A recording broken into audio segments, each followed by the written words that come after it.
പ്രേമിക്കുമോളെ പ്രേമിക്കുമോനെ ആരെക്കാളും നീ ത്വാഹ റസൂലേ. സ്നേഹിക്കുമോളെ സ്നേഹിക്കുമോനെ നിന്നെക്കാളും നീ ത്വാഹ റസൂലേ. അല്ലാത്ത കാലത്തിൽ മുഅ്മിനാകില്ല, വല്ലാത്ത കോലത്തിൽ നീ നടക്കല്ല. അല്ലാത്ത കാലത്തിൽ മുഅ്മിനാകില്ല, വല്ലാത്ത കോലത്തിൽ നീ നടക്കല്ല. പ്രേമിക്കുമോളെ പ്രേമിക്കുമോനെ ആരെക്കാളും നീ ത്വാഹ റസൂലേ.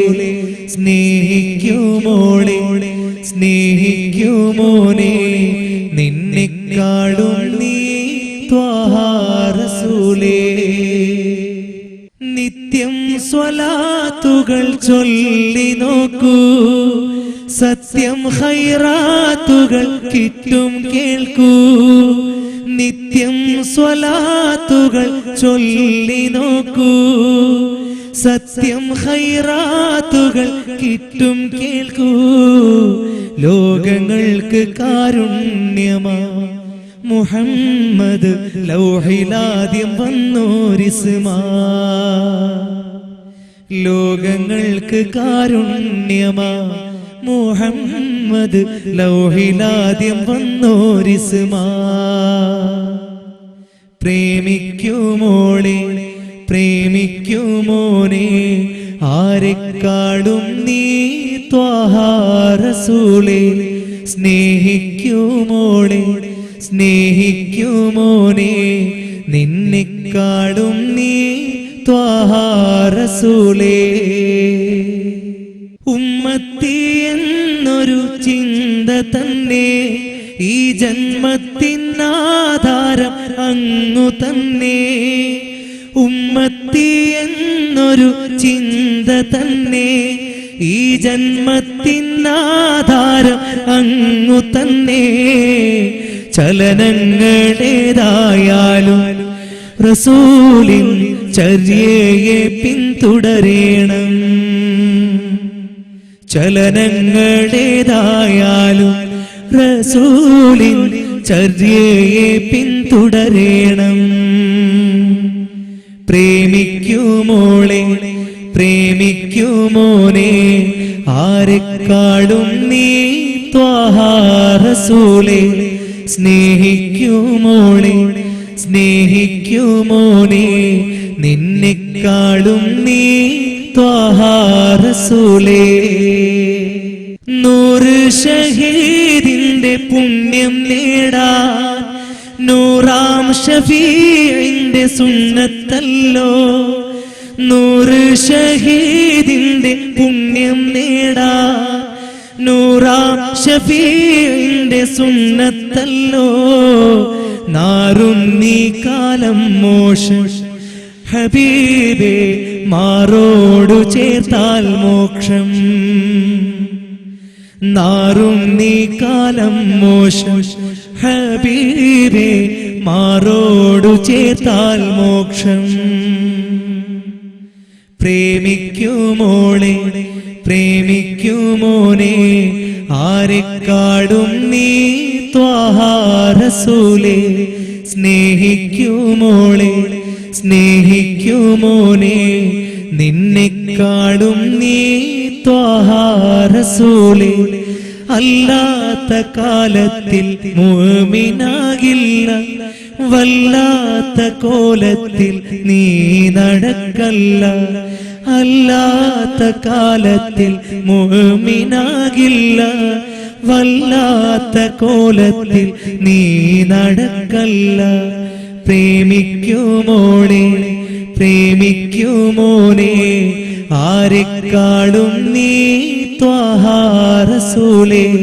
സ്നേഹിക്കുമോളെ സ്നേഹിക്കുമോനെ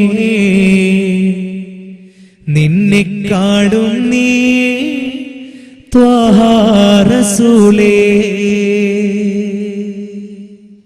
അൽഹംദുലില്ലാഹ്.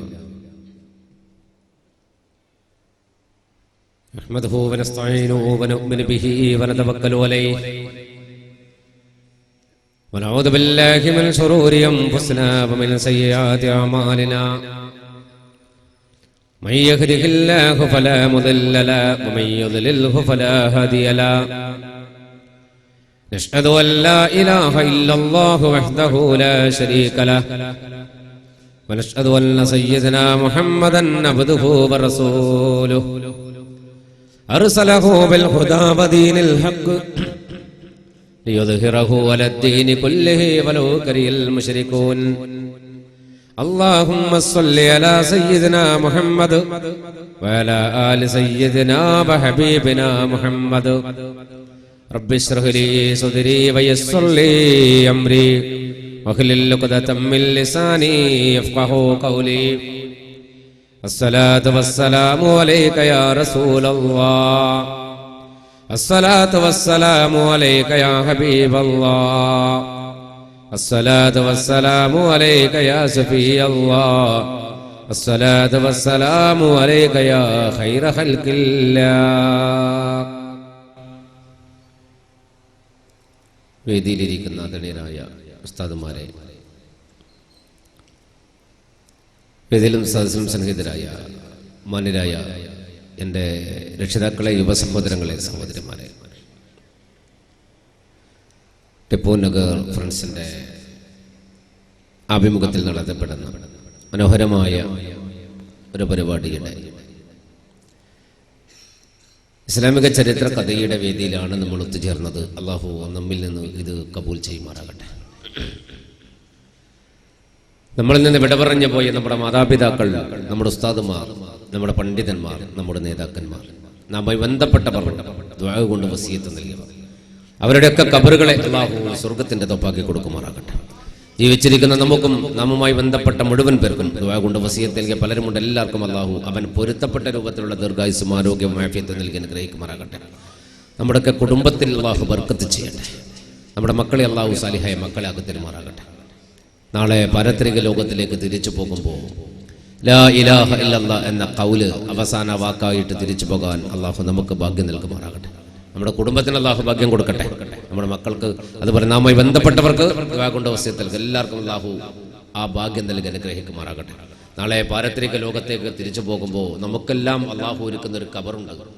ആ ഖബറിന്റെ ആഴികളിൽ അള്ളാഹു നമുക്ക് നാം ചൊല്ലുന്ന സ്വലാത്തിന്റെ വിശുദ്ധ പ്രകാശം എത്തിച്ചു തരുമാറാകട്ടെ. ബിഫദ്ലി മുഹമ്മദ് മുസ്തഫ സല്ലല്ലാഹു അലാ മുഹമ്മദ് സല്ലല്ലാഹു അലൈഹി വസല്ലം. സഹോദരന്മാരെ,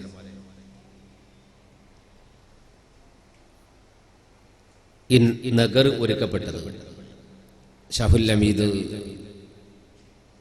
അല്ലേ, ഷാഹുൽ ഒരു പ്രിയപ്പെട്ട സഹോദരന്റെ പേരിലാണ്.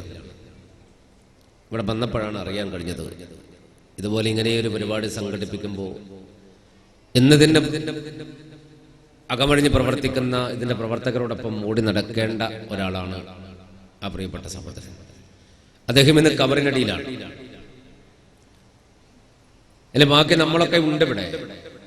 ഖബറിലേക്ക് തിരിച്ചു പോകാൻ ബാക്കിയായിട്ട് ആ സഹോദരന്റെ ഖബർ അല്ലാഹു സ്വർഗ്ഗം ആക്കി കൊടുക്കുമാറാകട്ടെ. അദ്ദേഹത്തിന്റെ എല്ലാ ചെയ്തികൾക്കും അല്ലാഹു അവൻ മാപ്പ് നൽകി ബർസഖി ജീവിതം ഹൈറാക്കി കൊടുക്കുമാറാകട്ടെ. അദ്ദേഹത്തെ നമ്മയുമൊക്കെ അല്ലാഹു സ്വർഗ്ഗലോകത്ത് ഒരുമിച്ച് കൊടുത്തരുമാറാകട്ടെ. അവർ ആ സഹോദരന്റെ കുടുംബത്തിന് അല്ലാഹു മനസ്സമാധാനം കൊടുക്കുമാറാകട്ടെ. ആ കുടുംബത്തിൽ ബാക്കിയുള്ളവർക്ക് അല്ലാഹു ദീർഘായുസ്സും ആരോഗ്യം ആഫിയത്തും നൽകി അനുഗ്രഹിക്കുമാറാകട്ടെ. ആമീൻ റഹ്മത്തിക യാ റഹ്മാൻ. സഹോദരന്മാരെ,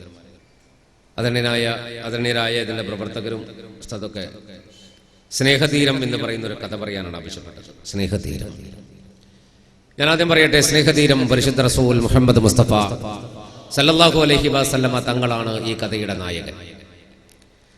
പുള്ളി ഹബീബ് മുഹമ്മദ് മുസ്തഫ സല്ലല്ലാഹു അലൈഹി വസല്ലം തന്റെ ജീവിത യാത്രയിലെ ഒരു വഴിത്തിരിവ്, അത് പ്രിയപ്പെട്ട ഖദീജ ബിബിയുടെ ഭർത്താവാകുക എന്നതാണ് വഴിത്തിരിവ്. അതുകൊണ്ട് തന്നെയാണ് സ്നേഹതീരം എന്ന കഥയ്ക്ക് അത്ര പ്രാധാന്യം നൽകുന്നത്. സഹോദരന്മാരെ, എല്ലാം അല്ലാഹുവിലേക്ക് സമർപ്പിച്ചുകൊണ്ട് പരിശുദ്ധ റസൂൽ മുഹമ്മദ് മുസ്തഫ സല്ലല്ലാഹു അലൈഹി വസല്ലമയിലേക്ക് സല്ലല്ലാഹു അലാ മുഹമ്മദ് സല്ലല്ലാഹു അലൈഹി വസല്ലം എന്ന വിശുദ്ധ സ്വലാത്ത് സമർപ്പിച്ചുകൊണ്ട് സ്നേഹതീരം എന്ന് പറയുന്ന ഈ കഥ നമുക്ക് ആരംഭിക്കാം.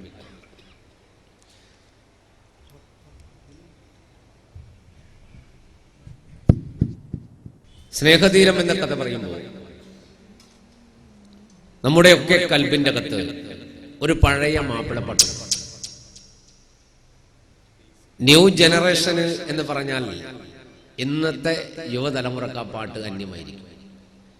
പക്ഷെ എന്റെ മുന്നിൽ ഒരുപാട് തലനരച്ചവരും താടി നരച്ചവരും അവരുടെയൊക്കെ കൽബിന്റെ അകത്ത് നിന്ന് മായ്ക്കാനാവില്ല കൂട്ടരെ ആ മനോഹരമായ മാപ്പിളപ്പാട്ടിന്റെ വരികൾ നോക്ക്. ഇതാണ് ആ വരികൾ നോക്ക്. മക്കത്തെ രാജാത്തിയായി വാണിടും ഖദീജാബി മുന്തി മുഹമ്മദിനെ വേൾക്കാൻ എന്താ ജബല്ല. മാലിനി മണിയായ ഖദീജാബി ചുളുവിലായി സമ്മതം തേടുന്നേ, സന്തോഷം പേറുന്നേ. മക്കത്തെ രാജാത്തിയായി വാണിടും ഖദീജാബി മുന്തി മുഹമ്മദിനെ വേൾക്കാനെന്താ ജബല്ല.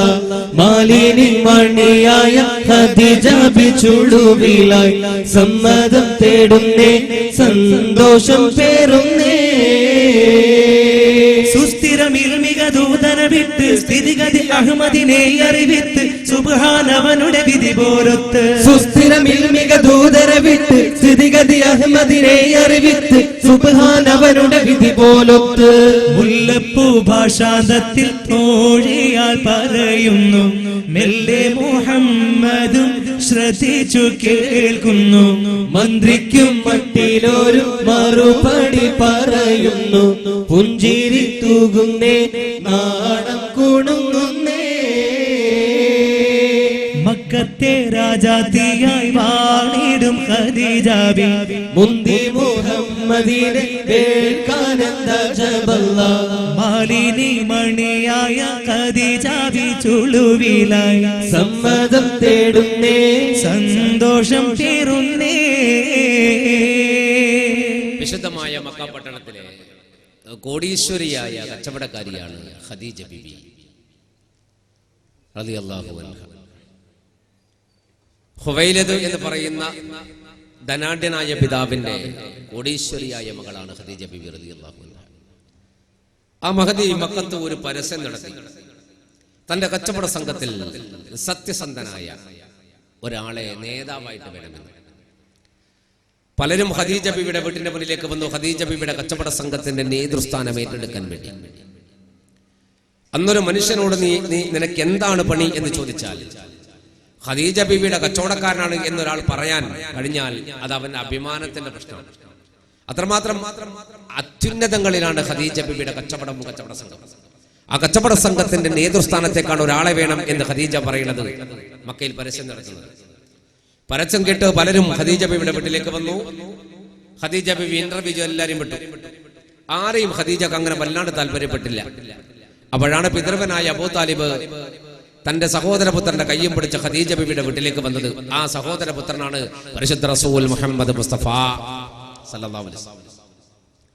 അബൂ താലിബിന്റെ വരവ് കണ്ടപ്പോൾ ഖദീജ തീരെ നിലച്ചിട്ടില്ല, തീരെ വിചാരിച്ചിട്ടില്ല ഇങ്ങനൊരു ആവശ്യത്തിന് വരികയാണ് എന്ന്. അബൂ താലിബ് വന്നു ഖദീജ ബിബിയുടെ വീട്ടിന്റെ മുറ്റത്തെന്നു. ഖദീജ കയറിയിരിക്കാൻ പറഞ്ഞു. അബൂ താലിബ് ഇരിക്കുന്നു.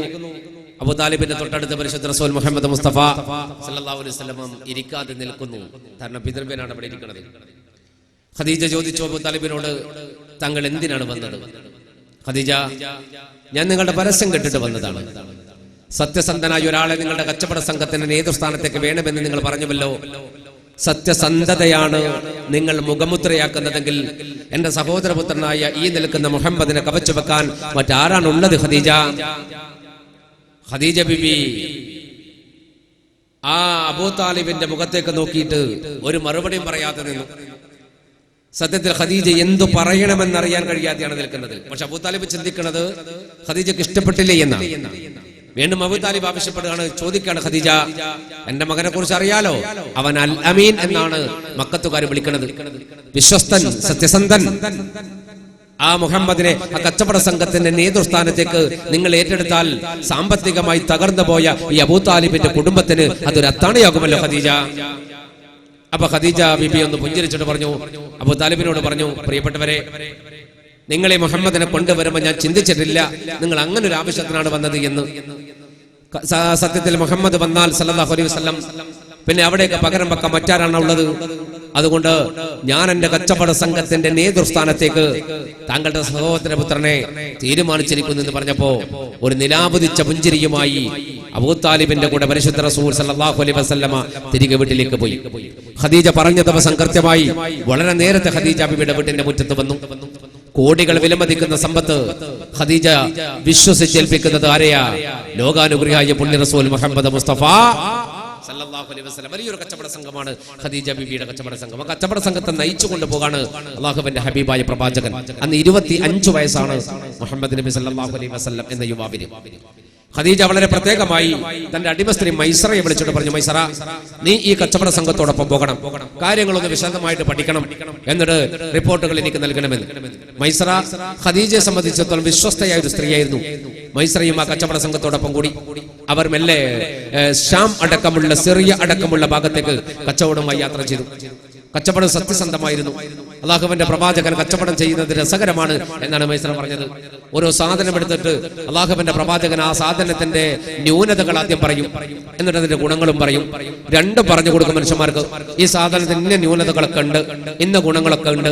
നിങ്ങൾ ഈ സത്യവും മിഥ്യവും ഓടിക്കലർന്ന ആധുനിക കച്ചവട സംഘക്കാരും കച്ചവടക്കാരും ഒന്ന് ഓർക്കണം. നിങ്ങൾ ചെയ്യുന്ന കച്ചവടം, നിങ്ങൾ ചെയ്യുന്ന കച്ചവട ചരക്കുകൾ സത്യസന്ധമായി കച്ചവടം ചെയ്താൽ നിങ്ങൾ ഏറ്റവും നല്ല കച്ചവടക്കാരനാകും. കാരണം ഒരു കച്ചവടക്കാരനായിരുന്നു ആര്? പരിശുദ്ധ റസൂൽ മുഹമ്മദ് മുസ്തഫ സല്ലല്ലാഹു അലൈഹി വസല്ലം. കച്ചവടക്കാർക്ക് അഭിമാനിക്കാം, കച്ചവടക്കാർക്ക് അഭിമാനിക്കാം. സാധനങ്ങൾ സത്യസന്ധമായി വിറ്റഴിക്കുന്ന കച്ചവടക്കാർക്ക് അഭിമാനിക്കാം. കാരണം പരിശുദ്ധ റസൂലിന്റെ പിൻഗാമിയാണ് ഞാൻ. ലാഭവുമായിട്ട് പുണ്യ റസൂൽ തിരികെ വരികയാണ്. ഖദീജയുടെ വീട്ടിലേക്ക് വരുമ്പോ ഖദീജയുടെ വീട് വലിയൊരു വീടാണ്, മാളികപ്പുറമാണ്. ഇന്നാ വീടുണ്ടല്ലോ, ഖദീജാന്റെ വീട് ഇന്ന് മക്കത്ത് എന്താ വീട്?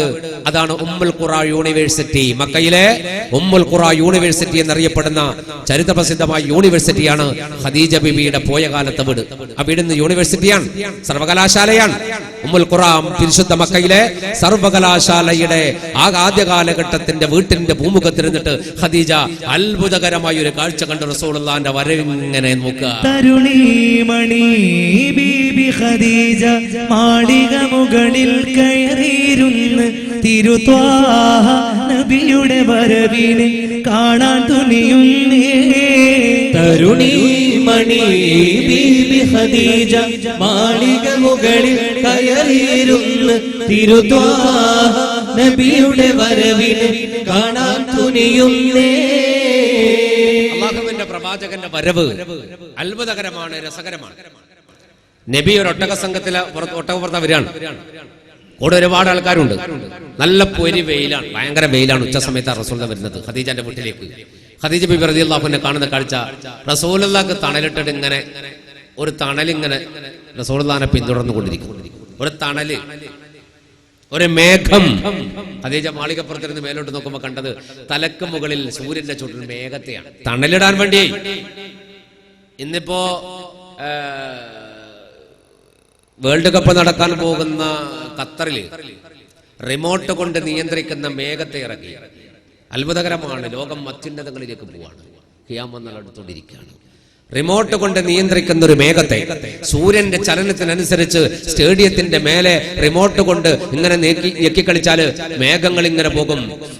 ആ സ്റ്റേഡിയത്തിലേക്ക് തണൽ വിരിക്കാൻ ആധുനിക ലോകത്തിന് കഴിവുകൾ വന്നു.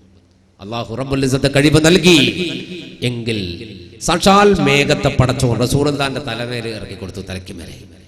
നബി നടക്കുന്നതിനനുസരിച്ച് മേഘം സഞ്ചരിക്കുന്ന അത്ഭുതകരമായ കാഴ്ച കണ്ട ഖദീജാന്റെ കൽബിന്റെ കത്ത് അന്ന് മുട്ടിട്ടതാ കൂട്ടരെ ഒരു സ്നേഹത്തിന്റെ തീരം. മാണിക്യമലരായ പൂവി മഹദിയാം ഖദീജ ബീവി മക്കയെന്ന പുണ്യനാട്ടിൽ വിലസിടും നാരി, വിലസിടും നാരി. മാണിക്യമലരായ പൂവി മഹദിയാം ഖദീജ ബീവി മക്കയെന്ന പുണ്യനാട്ടിൽ വിലസിടും നാരി, വിലസിടും നാരി. അന്ന് ഖദീജാന്റെ കൽബിൽ ഒരു വല്ലാത്തൊരു ആശ റളിയല്ലാഹു അൻഹ. അതുവരെ 2 കല്യാണമൊക്കെ കഴിച്ച് 2 മംഗലം കഴിച്ച് ഭർത്താക്കന്മാർ രണ്ടും നഷ്ടപ്പെട്ട് ഇനിയൊരു കല്യാണം മംഗലം വേണ്ട എന്ന് തീരുമാനിച്ചിരിക്കുന്ന ഖദീജ ബീബി. ഒരുപാട് രാജാക്കന്മാർ, പ്രഭുക്കന്മാർ, പൈസക്കാർ, കോടീശ്വരന്മാർ ഖദീജ ബീബിയെ കല്യാണം ആലോചിച്ചു വന്നു. ഒരൊറ്റ ഒരുത്തിന് ഇഷ്ടപ്പെട്ടില്ല. എനിക്ക് മംഗലം വേണ്ട, പൊയ്ക്കോളൂ എന്ന് പറഞ്ഞ് തള്ളിവിട്ടു. അങ്ങനെ എല്ലാം തള്ളിവിട്ട് മംഗലം വേണ്ട എന്ന് പറഞ്ഞിരിക്കുന്ന ഖദീജ എന്ന് പറയുന്ന 40-കാരിയായ സൗന്ദര്യത്തിന് ഒരു കുറവുമില്ലാത്ത ഖദീജ ബീബിയെ റസൂലുള്ളാഹിന്റെ വരവ് കണ്ടതോടെ ഒരു വല്ലാത്ത ഇഷ്ക് അള്ളാഹു ആ കൽബിലേക്ക് ചേർത്ത് കൊടുക്കണം. കച്ചവട ചരക്കൊക്കെ ഏൽപ്പിച്ച് ഖദീജ കൊടുത്ത കൂലിയും വാങ്ങി അള്ളാഹുവിന്റെ പ്രവാചകൻ തിരികെ പോയി അബൂ താലിബിന്റെ വീട്ടിലേക്ക്. അല്പം കഴിഞ്ഞില്ല, തന്റെ തോഴിയായ മൈസറയെ വിളിച്ചിട്ട് ഖദീജ പറഞ്ഞു, മൈസറ, ഞാനൊരു കാര്യം നിന്നോട് ചോദിക്കട്ടെ. എന്താ? തോഴിയെ ബീവി വിളിച്ചു, കാര്യമെല്ലാം അറിയിച്ചു. മാന്യൻ അബൂ ത്വാലിബിന്റെ അരികിലയച്ചു. കല്യാണ കാര്യമാണ്, ഏറ്റവും സന്തോഷമാണ്. കാര്യം അബൂ ത്വാലിബിനും സമ്മതമാണ്, സമ്മതമാണ്. മാണിക്യമലരായ പൂവി മഹദിയാം ഖദീജ ബീബി, മക്ക എന്ന പുണ്യനാട്ടിൽ വിലസിടും നാരി, വിലസിടും നാരി.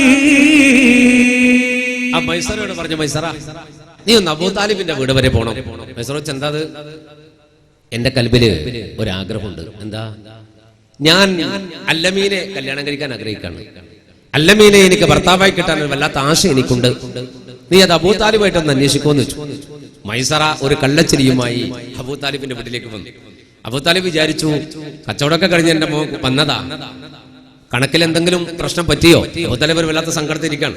അബൂ താലിബിന്റെ അടുക്കൽ വന്നിട്ട് മൈസറ പറഞ്ഞു, ഞാൻ വന്നത് ഒരു സന്തോഷ വാർത്ത അറിയിക്കാനാണ്. എന്താ? ഒരുപാട് രാജാക്കന്മാരും പ്രഭുക്കന്മാരും മംഗലം കഴിക്കണമെന്ന് ആഗ്രഹിക്കുന്ന ഖദീജ ബിബി ഒരാളെയും ഇഷ്ടപ്പെടാതെ മാറ്റി നിർത്തിയ ഖദീജ, ഇനി കല്യാണേ വേണ്ട എന്ന് തീരുമാനിച്ചിരിക്കുന്ന ഖദീജ തങ്ങളുടെ സഹോദരപുത്രൻ മുഹമ്മദിനെ ഒരു വല്ലാത്ത ആഗ്രഹിക്കുകയാണ്. എന്താണ് നിങ്ങളുടെ അഭിപ്രായം? ഖദീജ ബിബിയെ കല്യാണം കഴിച്ചാൽ നിങ്ങളുടെ മുഹമ്മദിന് ഭാഗ്യമാണ് എന്ന് പറഞ്ഞപ്പോ അബൂ താലിബ് ഒരു വല്ലാത്ത സന്തോഷം ഉള്ളിൽ വന്നു. പക്ഷെ എന്നാലും തന്റെ കുട്ടിയോടൊന്ന് ചോദിക്കണ്ടേ, മകൻ സമ്മതിച്ചില്ലെങ്കിലോ? മുഹമ്മദ് നബി സല്ലല്ലാഹു അലൈഹി വസല്ലം അരികത്ത് വിളിച്ചിട്ട് അബൂ താലിബ് പറഞ്ഞു, മോനെ മുഹമ്മദേ സല്ലല്ലാഹു അലൈഹി വസല്ലം, മൈസറ വന്നത് നല്ല കാര്യം പറയാനാണ്.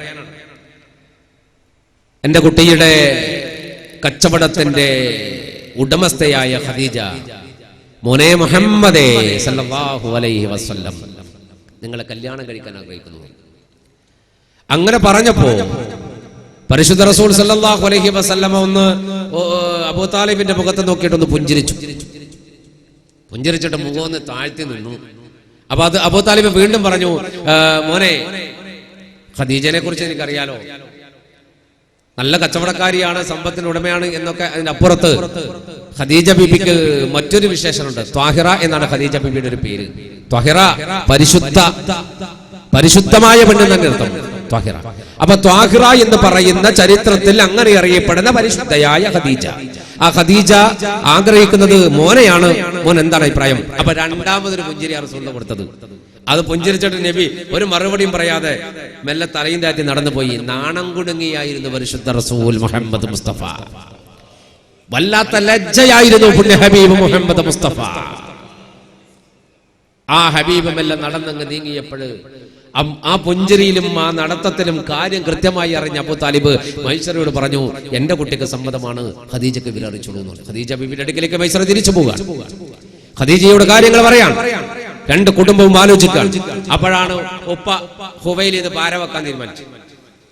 ഖദീജ ബീബിയുടെ പിതാവ് ഹുവൈലിദ് ഉണ്ടല്ലോ, ഹുവൈലിദ് വന്ന് മകളെ വിളിച്ചിട്ട് പറഞ്ഞു, മോളെ, നീ എന്തൊരു വെണ്ണ, ലോകത്ത് ഒരുപാട് ചക്രവർത്തിമാരും ഭരണാധികാരികളും പൈസക്കാരും പണക്കാരും ഒന്നും വേണ്ട, ഉന്നതങ്ങളിൽ നിൽക്കുന്നവരൊക്കെ നിന്നെ കല്യാണം കഴിക്കാൻ ആഗ്രഹിക്കുന്നു, നീ എല്ലാരും വേണ്ട എന്ന് പറയും. എന്നിട്ട് നിന്റെ കച്ചവടത്തിലെ നിന്റെ ജോലിക്കാരനായ ദരിദ്രനായ ആ മുഹമ്മദിനെ എന്തിനാ മോളെ നീ ഭർത്താവായി സ്വീകരിക്കണത്? ഖദീജ ബീബിയുടെ മറുപടി, വാപ്പ എന്താ പറയണത്? സമ്പത്ത് മുഹമ്മദിനില്ല, ശരിയാണ്. സമ്പത്ത് എന്തിനാ നമുക്ക്? എന്റെ അടുക്കൽ ഇഷ്ടം പോലെ ഇല്ലേ?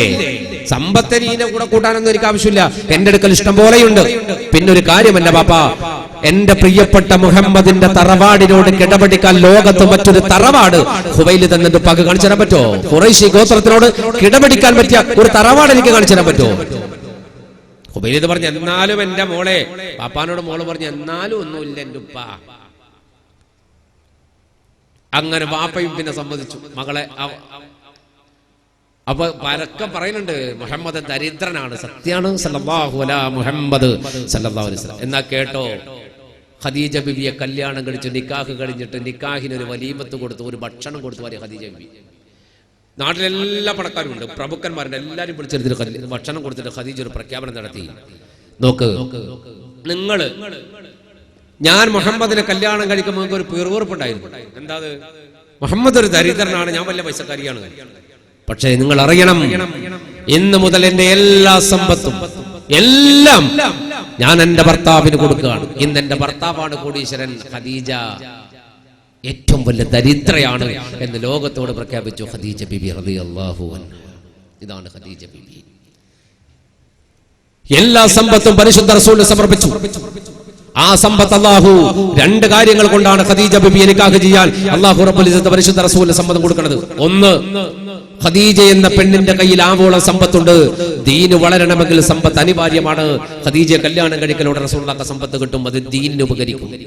മറ്റൊന്ന്, ചെറുപ്പത്തിലെ ഉമ്മ നഷ്ടപ്പെട്ടു പോയി, ബാപ്പ നഷ്ടപ്പെട്ടു പോയി, തീർത്തും അനാഥനായി ജീവിക്കുന്ന പുണ്യ ഹബീബ് മുഹമ്മദ് മുസ്തഫയ്ക്ക് തന്നെക്കാൾ 15ഓളം വയസ്സ് മൂത്ത ഖദീജ ബിബിയിൽ നിന്ന് ഒരു ഉമ്മയുടെ സ്നേഹം കിട്ടിയെന്ന, ഒരു ഭാര്യയുടെ സ്നേഹത്തിനപ്പുറത്ത് ഒരു നഷ്ടപ്പെട്ടു പോയ മാതാവിന്റെ സ്നേഹം പോലും ഖദീജയിൽ നിന്ന് കിട്ടി. അതുകൊണ്ടാണ് ഹിറാ ഗുഹയിൽ നിന്ന് സമ്മിലൂനി യാ ഖദീജ എന്ന് പറഞ്ഞിട്ട് റസൂലുള്ളാഹി വന്നത് ഖദീജ ബിബിന്റെ അടുക്കലേക്കാണ്.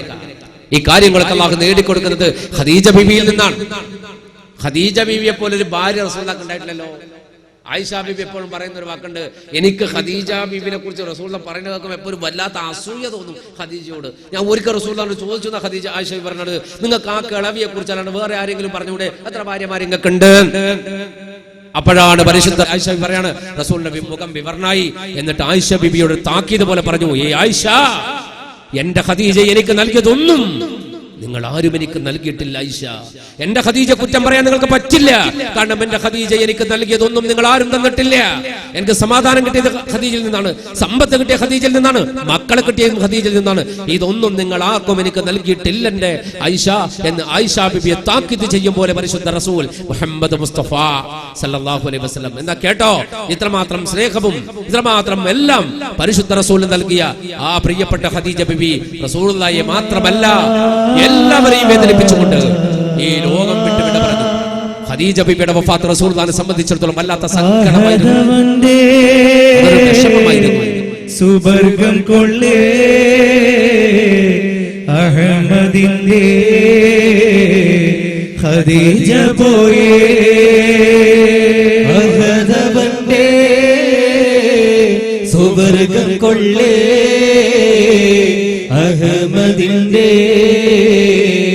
ഖദീജ പോയേ. മനസ്താപമായി മഹിമൻ നബി മനോദുഃഖമാൽ ഇരിക്കലായി, അഹദവന്റെ സുവർഗം കൊള്ളേ അഹമ്മദിന്റെ ഖദീജ പോയേ. ത്വാഹ നബിയും ഇരുന്നു പള്ളി, ആകെ തടിയും തളർന്നു ജീവിൽ. ത്വാഹ നബിയും ഇരുന്നു പള്ളി, ആകെ തടിയും തളർന്നു ജീവിൽ.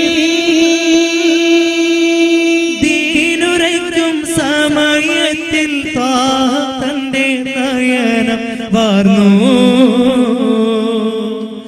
ദീനുരയ്ക്കും സമയത്തിൽ തന്റെ നയനം വാർന്നു.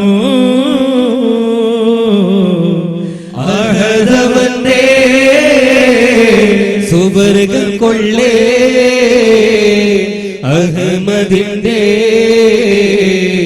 ഖദീജ പോയേ. അഹദവന്റെ സുബർഗം കൊള്ളേ അഹമ്മദിന്റെ ഖദീജ പോയേ. അഹദവന്റെ സ്വർഗലോകത്തിലേക്ക് അഹമ്മദ് മുഹമ്മദ് മുസ്തഫ സല്ലല്ലാഹു അലൈഹി വസല്ലമയുടെ പ്രിയപ്പെട്ട ഭാര്യ ഖദീജ ബിബി തിരിച്ചുപോയി. ദിവസങ്ങൾ കുറച്ച് കഴിഞ്ഞു. ഖദീജ ബിബിയുടെ വഫാത്തിന് കഴിഞ്ഞ് കുറച്ച് കഴിഞ്ഞപ്പോൾ ഒരു ദിവസം അല്ലാഹുവിന്റെ പ്രവാചകൻ തൻ്റെ പ്രിയപ്പെട്ട സഹാബത്തിന് ദീനിന്റെ പാഠങ്ങൾ പഠിപ്പിച്ചു കൊടുക്കുക. വിശുദ്ധമായ ദീനിന്റെ പാഠങ്ങൾ അല്ലാഹുവിന്റെ പ്രവാചകൻ സഹാബാക്കിറാമിന് പഠിപ്പിച്ചു കൊടുക്കാൻ. ആ കൂട്ടത്തിൽ റസൂൽ അവരോട് ആവശ്യപ്പെട്ടു, സഹാബത്തെ, ദീന് വളരണമെങ്കിൽ ഇവിടെ സമ്പത്ത് അനിവാര്യമാണ്. അതുകൊണ്ട് നിങ്ങളുടെ കൈകളിലുള്ള സമ്പത്ത് ഈ പരിശുദ്ധ മതത്തിന് വേണ്ടി ധർമ്മം ചെയ്യണം. ഇത് പറഞ്ഞ പുണ്യ റസൂൽ മുഖം താഴേക്ക് താഴ്ത്തി, തല താഴേക്ക് താഴ്ത്തി മണ്ണിലേക്ക് നോക്കിയിരുന്നു. പിന്നെ ഒന്നും അല്ലാഹുവിന്റെ പ്രവാചകൻ പറഞ്ഞില്ല. സഹാബത്ത് റസൂലുള്ളാഹിന്റെ മുഖത്തേക്ക് നോക്കാൻ, എന്താ റസൂൽ വേറൊന്നും പറയാത്തത്? എന്താണ് അല്ലാഹുവിന്റെ പ്രവാചകൻ തുടരാത്തത്? പെട്ടെന്ന് അവർ കണ്ട വേദനയുള്ളൊരു കാഴ്ചയുണ്ട്.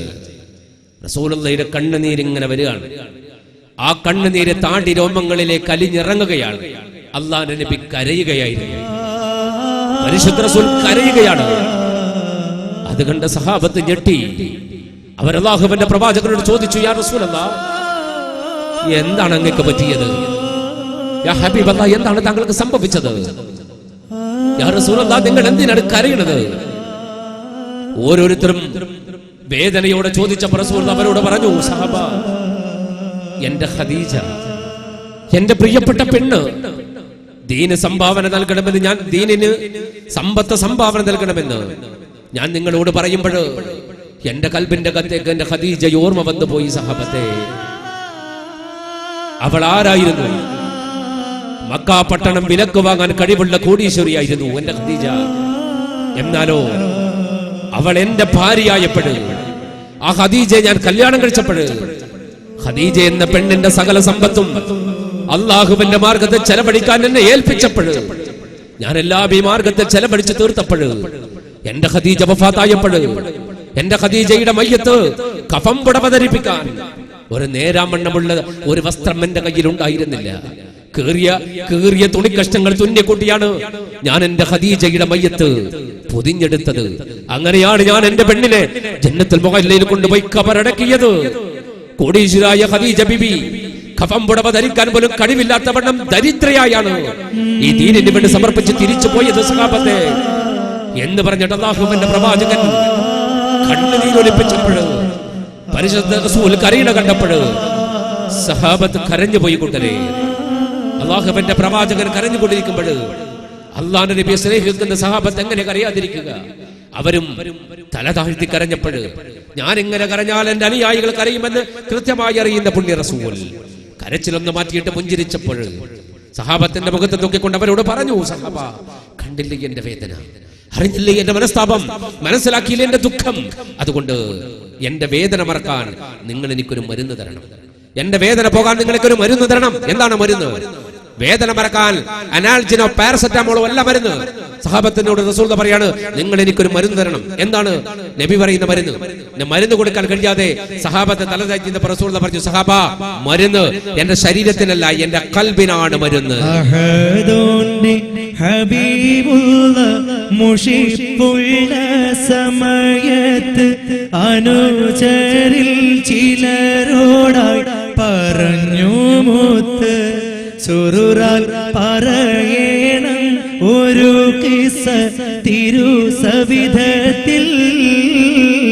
അഹദോന്റെ ഹബീബുള്ള മുഷിപ്പുള്ള സമയത്ത് അനുചരിൽ ചിലരോടായി പറഞ്ഞു മുത്ത്, സുറുറാൽ പറയണം ഒരു കിസ്സ തിരുസവിധത്തിൽ. അല്ലാഹുവിന്റെ പ്രവാചകൻ അവരോട് പറഞ്ഞത്, നിങ്ങൾ എനിക്ക് മരുന്ന് എന്ന് പറഞ്ഞത് എന്റെ കൽബിനുള്ള മരുന്നാണ് വേണ്ടത്. എനിക്ക് തരേണ്ടത് കൽബിനുള്ള മരുന്നാണ്. എന്താണ് കൽബിനുള്ള മരുന്ന്? എന്താണ് കൽബിന്റെ മരുന്ന്? അല്ലാഹുവിന്റെ പ്രവാചകന്മാരോട് പറയാണ്, നിങ്ങൾ ഖദീജ ബിബിയുടെ വഫാത്തിന്റെ വേദന മറക്കാൻ നിങ്ങൾ എനിക്കൊരു കഥ പറഞ്ഞു തരണം. നിങ്ങൾ എനിക്കൊരു കഥ പറഞ്ഞു തരണം. സ്നേഹതീരം എന്ന കഥ ഞാൻ ഇവിടെ പറയുമ്പോൾ ഈ കഥക്ക് 2 സാക്ഷാത്കാരമാണ് കൂട്ടരെ, 2 സാക്ഷാത്കാരമാണ്. എന്താണത്? ഒന്ന് അല്ലാഹുവിന്റെ പ്രവാചകൻ സഹാബത്തിനോട് പറയാൻ പറഞ്ഞ കഥ, മറ്റൊന്ന് ടിപ്പു നഗർ ഫ്രണ്ട്സ് സുബൈർ തോട്ടിക്കലിനോട് പറയാൻ പറഞ്ഞ കഥ. ഇതാണ് ഈ കഥയുടെ 2 സാക്ഷാത്കാരം. അല്ലാഹുവിന്റെ പ്രവാചകൻ സഹാബത്തിനോട് പറയും, നിങ്ങൾ ഒരു കഥ പറഞ്ഞതാ. ആരും കഥ പറയുന്നില്ല. ആരോട് കഥ പറയും? ആരോട് കഥ പറയും? പ്രപഞ്ചത്തിന്റെ രഹസ്യങ്ങളെയും പരസ്യങ്ങളെയും സത്യങ്ങളെയും മിഥ്യങ്ങളെയും തിരിച്ചറിയുന്ന പുണ്യ റസൂലിനോട് എന്ത് കഥ പറയാനാണ്? ആരും കഥ പറയാതിരുന്നപ്പോൾ തന്റെ പ്രിയപ്പെട്ട കൂട്ടുകാരൻ അബൂബക്കർ സിദ്ദീഖ് റളിയല്ലാഹു അൻഹുവിനെ വിളിച്ച റസൂൽ പറഞ്ഞു, യാ ഇബ്നു ഖുഹാഫ, ആരും കഥ പറയുന്നില്ല അബൂബക്കറെ, താങ്കൾ ഒരു കഥ പറയുമോ? അബൂബക്കർ റളിയല്ലാഹു അൻഹുവിനോട് കഥ പറയാൻ പറഞ്ഞപ്പോൾ അബൂബക്കർ സിദ്ദീഖിന്റെ മറുപടി, യാ റസൂലല്ലാഹ്, റസൂലിന്റെ തിരുതോഴൻ അബൂബക്കർ അവരോധി ഹബീബേയൻ കഥ എന്തെന്ന് അതിനാൽ പറയട്ടെ ഉമർ ഫാറൂഖ് അവരും ഒന്ന്. അഹദോന്റെ ഹബീബുള്ള മുഷിപ്പുള്ള സമയത്ത് അനുചരിൽ ചിലരോടായി പറഞ്ഞു മുത്ത്, സുറുല പറയണം ഒരു കിസ്സ തിരുസവിധത്തിൽ. അബൂബക്കർ റളിയല്ലാഹു അൻഹുവിനോട് കഥ പറയാൻ പറഞ്ഞപ്പോൾ അബൂബക്കർ സിദ്ദീഖിന്റെ മറുപടി, എനിക്കെന്തു കഥ എന്റെ ഹബീബേ, എന്റെ കഥ മുഴുവൻ നിങ്ങളാണ്. നിങ്ങളല്ലാത്ത മറ്റൊരു കഥ ഈ അബൂബക്കറിന്റെ കൽബിലില്ല. റളിയല്ലാഹു അൻഹു പറയാണ്, എന്റെ കൽബിൽ വേറൊരു കഥയില്ല. അല്ലാഹുവിന്റെ പ്രവാചകൻ വല്ലാത്ത ടെൻഷനിലായി. അബൂബക്കർ സിദ്ദീഖിനോട് കഥ പറയാൻ പറഞ്ഞപ്പോൾ മൂപ്പരും പറഞ്ഞ കഥ പറയാൻ അറിയില്ല. സഹാബത്താരും കഥയും പറയുന്നില്ല. റസൂലുള്ളാഹി ഒന്ന് തല താഴ്ത്തി. അപ്പോ കാര്യം മനസ്സിലാക്കി അബൂബക്കർ സിദ്ദീഖ് റസൂലുള്ളാഹിനെ വിളിച്ചിട്ട് പറഞ്ഞു, യാ റസൂലല്ലാഹ്, അങ്ങ് വിഷമിക്കണ്ട, കഥ പറയാൻ അറിയുന്ന ഒരാളുടെ നമ്മുടെ കൂട്ടത്തിൽ. റസൂലുള്ളാഹി പുഞ്ചിരിച്ചുകൊണ്ട് ചോദിച്ചു, അതാരാണ് ഇബ്നു ഖുഹാഫ? അത് മറ്റാരുമല്ല റസൂലേ, ഉമർ ഖത്താബാണെന്ന് പറഞ്ഞു. ഉമർ ഖത്താബ് ഇപ്പുറത്തേക്കാണ്. ഉമർ ഖത്താബാണെന്ന് പറഞ്ഞു. ഉമർ ഖത്താബിന്റെ പേരാണ് പറഞ്ഞത്. ഉമർ ഖത്താബ് റളിയല്ലാഹു അൻഹു ഞെട്ടി, അബൂബക്കറെ, എന്ത് കഥ? ഏത് കഥ? യാ റസൂലല്ലാഹ്, എനിക്ക് കഥയൊന്നും അറിയില്ല. അപ്പൊ ബേക്കുന്ന ഒരു സഹാബി പറഞ്ഞു, യാ റസൂലല്ലാഹ്, അബൂബക്കർ സിദ്ദീഖ് പറഞ്ഞ സത്യമാണ്, ഉമർ ഖത്താബ് നല്ല കഥ അറിയാം. അത് പറഞ്ഞപ്പോ ഉമർ ഖത്താബ് പറഞ്ഞ സഹാബത്തിന്റെ മുഖത്തേക്ക് നോക്കി, പറഞ്ഞു ഒന്നുമില്ല, ഞാൻ കണ്ടടിയിരുന്നു. അപ്പൊ നബി പറഞ്ഞു, ഉമറെ, എനിക്ക് നിന്നെ അറിയാം, നിനക്ക് നല്ല കഥ അറിയും, ഉറപ്പാ. എന്റെ ജീവിതം സംഭവ ബഹുലമാണ്, അതുകൊണ്ട് പറ ഉമറെ, ഒരു കഥ പറ. ഒരു കഥ പറഞ്ഞതാ. ഉമർ റളിയല്ലാഹു അൻഹുവിനോട് നേരിട്ട് റസൂൽ ആവശ്യപ്പെടാണ്. ഉമർ ഖത്താബ് ആണെങ്കിൽ വല്ലാത്ത ടെൻഷൻ വേണം. പരിശുദ്ധ റസൂൽ സല്ലല്ലാഹു അലൈഹി വസല്ലം ആവശ്യപ്പെട്ടതല്ലേ, കഥ പറയാതിരിക്കാൻ പറ്റും. ഉമർ ഇബ്നു ഖത്താബ് റളിയല്ലാഹു അൻഹു മഹാനായ പരിശുദ്ധ റസൂൽ മുഹമ്മദ് മുസ്തഫയോട് സല്ലല്ലാഹു അലാ മുഹമ്മദ് സല്ലല്ലാഹു അലൈഹി വസല്ലമയോട് പറഞ്ഞു, യാ റസൂലല്ലാഹ്, ഞാൻ എന്ത് കഥയാ പറയാ, എനിക്കങ്ങനെ യാ റസൂലല്ലാഹ്, ഞാനൊരു കഥ പറയാം. ഉമർ ഖത്താബ് പറയാൻ പറഞ്ഞപ്പോൾ എല്ലാവർക്കും ഭയങ്കര ആവേശമായി. എല്ലാവരും ഒന്ന് അടുത്തിരുന്നു. ഉമർ ഖത്താബിന്റെ കഥയാ, രസമുണ്ടാവും കേൾക്കാൻ. അത് പറഞ്ഞ എല്ലാവരും അടുത്തിരുന്നപ്പോൾ ഉമർ ഖത്താബ് തന്നെ ആവേശം ചോർത്തിക്കളഞ്ഞു. മൂപ്പര് പറഞ്ഞു, ആ കഥ വേണ്ട, കഥ ശരിയാവില്ല, കഥ ശരിയാവില്ല. അപ്പൊ എല്ലാവരും പറഞ്ഞു, അത് എന്തുകൊണ്ട്? ഉമർ ഖത്താബ് പറഞ്ഞു, അതിനൊരു പ്രശ്നമുണ്ട്. നബി വെച്ച്, എന്താ പ്രശ്നം? എന്റെ റസൂലെ, ആ കഥക്കൊരു പ്രശ്നമുണ്ട്. അതെന്റെ ജാഹിലിയ കാലഘട്ടത്തിൽ സംഭവിച്ചതാണ്. ഞാൻ ഇസ്ലാമിലേക്ക് വരുന്നതിന്റെ മുമ്പുള്ള കഥയാണ്. ഞാൻ ഇസ്ലാമിലേക്ക് വരുന്നതിന്റെ മുമ്പുള്ള കഥ, ഞാൻ മുശ്രിക്കായി ജീവിക്കുന്ന പഴയ കാലത്ത്, കാഫിറായി ജീവിക്കുന്ന കാലത്ത് സംഭവിച്ച കഥ, ഇസ്ലാമിലേക്ക് വരുന്നതിന് മുമ്പുള്ള കഥ. അത് പറഞ്ഞപ്പോ റസൂലുള്ളാഹി പറഞ്ഞു, ആയിക്കോട്ടെ, ഇസ്ലാമിലേക്ക് വന്നപ്പോ നിന്നെ എനിക്കറിയാലോ, ഇസ്ലാമിലേക്ക് വരുന്നതിന് മുമ്പുള്ള കഥ ആയിക്കോട്ടെ, നല്ല ധീരതയുള്ള ഒരു കഥ പറ. ഉമർ ഖത്താബ് റളിയല്ലാഹു അൻഹുവിന് സമ്മതം കിട്ടിയപ്പോൾ ഉമർ ഇബ്നു ഖത്താബ് റളിയല്ലാഹു അൻഹു ഒരു ചരിത്രത്തിന് തുടക്കം കുറിക്കുകയാണ്. ഉമർ ഖിസ്സ എന്ന ഒരു ചരിത്ര കാവ്യമുണ്ട്, വിശാലമായ ചരിത്ര കാവ്യത്തിന്റെ ഗ്രന്ഥം. ആ ചരിത്ര കാവ്യത്തിൽ നിന്നാണ്, ഉമർ ഖിസ്സയിൽ നിന്നാണ് സ്നേഹധീരം എന്ന കഥാപ്രസംഗ ആവിഷ്കാരമാക്കി ഞങ്ങൾ ഇവിടെ സമർപ്പിക്കുന്നത്. ഉമർ ഖിസ്സ പറയാണ്, ഉമർ റളിയല്ലാഹു അൻഹു പറയാൻ തുടങ്ങി, അങ്ങനെയാണെങ്കിൽ പണ്ട് ഞാൻ ദീനിലേക്ക് വരുന്നതിന്റെ മുമ്പ്, പണ്ട് പണ്ട് യാ റസൂലല്ലാഹ്, പണ്ട് പണ്ട് ഉമ്മുൽ ഖുറ അരികിൽ ചെണ്ട് അവിടം ഇരുളടഞ്ഞൊരു കാടിനകത്തടവിരുന്നു ഞാൻ. ആവേശം പൂണ്ട് കൊള്ള നടത്താറുണ്ട്. പണ്ട് പണ്ട് ഉമ്മുൽ ഖുറ അരികിൽ ചെണ്ട് അവിടം ഇരുളടഞ്ഞൊരു കാടിനകത്തളമിരുന്നു ഞാൻ ആവേശം പൂണ്ട് കൊള്ള നടത്താറുണ്ട് അണുവോളം ഒരുത്തരെ വക ഞാൻ വെച്ചില്ല അതുവഴി വരുന്നവർക്കൊരു ഗുണമില്ല അണഞ്ഞോരെ പിടിക്കാതെ വെറുതെ വിടില്ല അണുവോളം ഒരുത്തരെ വക ഞാൻ വെച്ചില്ല അതുവഴി വരുന്നവർക്കൊരു ഗുണമില്ല അണഞ്ഞോരെ പിടിക്കാതെ വെറുതെ വിടില്ല അതാ തേർ വീണു കാടിന് ഉമർ കാടെന്ന് പണ്ട് പണ്ട് ഉമ്മുൽ ഖുറ അരികിൽ ചെണ്ട് അവിടം ഇരുളടഞ്ഞൊരു കാടിനകത്തടമിരുന്നു ഞാൻ ആവേശം പൂണ്ട് കൊള്ള നടത്താറുണ്ട്. ഉമർ ഇബ്നു ഖത്താബ് റളിയല്ലാഹു അൻഹു ഒരു കഥ പറയുകയാണ്. ഉമർ ഖിസ്സ ആരംഭിക്കുന്നത് ഇങ്ങനെയാണ്. ഉമർ റളിയല്ലാഹു അൻഹു പറയുന്നു, എന്റെ റസൂലേ, എന്നെ നിങ്ങൾക്കറിയാലോ പരിശുദ്ധ റസൂൽ മുഹമ്മദ് മുസ്തഫ സല്ലല്ലാഹു അലൈഹി വസല്ലം. ഉമർ ഇബ്നു ഖത്താബ് റളിയല്ലാഹു അൻഹു പറയാണ്, എന്നെ നിങ്ങൾക്കറിയാലോ, ദീനിലേക്ക് വരുന്നതിന് മുമ്പ് ഞാൻ ഒരു വല്ലാത്ത സാധന, ഞാൻ എവിടെ അടിയുണ്ടോ അവിടെ ഞാനുണ്ട്, എവിടെ കുലുമാലുണ്ടോ അവിടെ ഞാനുണ്ട്, എവിടെ കലഹമുണ്ടോ അവിടെ ഞാനുണ്ട്, എവിടെ കഥാപ്രസംഗമുണ്ടോ അവിടെ ബക്കറ്റുണ്ട്. എവിടെയുണ്ട് കുറച്ച് മിനിറ്റ് വരും ഇൻഷാ അല്ലാഹ്. അപ്പൊ എവിടെ പ്രശ്നമുണ്ടോ അവിടെ ഞാനുണ്ടാവും. മക്കയിൽ നടക്കുന്ന ഒരാഴ്ചയിൽ ഒരിക്കൽ നടക്കുന്ന ഒരു ചന്തയുണ്ടോ, ഒക്കാള ചന്ത. ആ ഒക്കാള ചന്തക്കകത്ത് എന്നും ഗുസ്തി മത്സരം ഉണ്ടാവും. ആ ഗുസ്തി മത്സരത്തിൽ ഒപ്പോഴും ഞാൻ പങ്കെടുക്കും. എല്ലാ പ്രാവശ്യം എനിക്ക് ഫസ്റ്റ് കിട്ടും, സെക്കൻഡിനാ പിന്നെ മത്സരം ഉണ്ടാവുക. അങ്ങനെ മക്കത്ത് ഞാൻ ഒരു പ്രശ്നമായി ജീവിക്കുന്ന പഴയകാലം. എന്ത് പ്രശ്നമുണ്ടെങ്കിലും ജനങ്ങൾ എന്നെ തേടി വരും. രണ്ട് ഗ്രൂപ്പായിട്ട് രണ്ട് അടിയും പിടിയൊക്കെ ഉണ്ടായാൽ ഒരു ഗ്രൂപ്പ് എന്നെ തേടി വരും, ഉമറേ നീ ഞങ്ങളുടെ കൂടെ വെക്കണം. ഞാൻ അവരുടെ പക്ഷത്ത് ചേർന്നാൽ മറുപക്ഷം അങ്ങനെ നോക്കും, അപ്പുറത്ത് ഉമ്മർച്ചുണ്ട് വിട്ടോ അറിയും. ഇങ്ങനെ മക്കത്തൊരു പ്രശ്നമായി ഞാൻ ജീവിക്കുമ്പോ എനിക്ക് തോന്നി, റസൂലേ, ഒരു കേന്ദ്രം ഉണ്ടാക്കണം, ഒരു ഓഫീസ് ഉണ്ടാക്കണം.